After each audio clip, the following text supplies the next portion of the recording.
میں تخیل میں پھیلا ہوا ایک خلا تھا جسے اپنی موجودگی کی خبر ہی نہیں تھی۔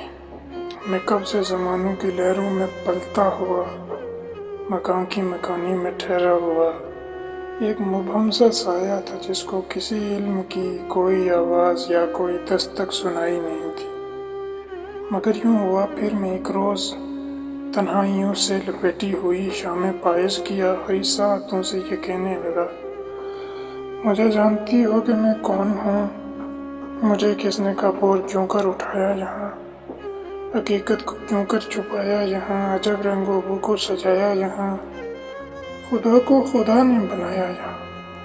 یہ کیا داستان حیات تسلسل کا مبہم سا سایہ امکان تھا جس میں کوئی نہیں تھا مگر ہو گیا، اور پھر اس نے وہ جہاں میں تماشے کیے، جیسے یہ کائنات ایک سرکس ہے اور آدمی زندگی میں تماشے دکھانے پہ مامور ہے، کوئی رو کر یا ہنس کر یا طنز و تمسخر سے اپنی اسی جسم بیکار کے بھوکے معدے میں غلوں کے انبار بھرنے میں مصروف ہے۔ یہ بدن، یہ نجاست بھرا پیٹ آنکھوں کے نشے میں جانے شب و روز کیا کچھ نہیں کھا رہا، مگر یہ بھرا کیوں نہیں جا رہا؟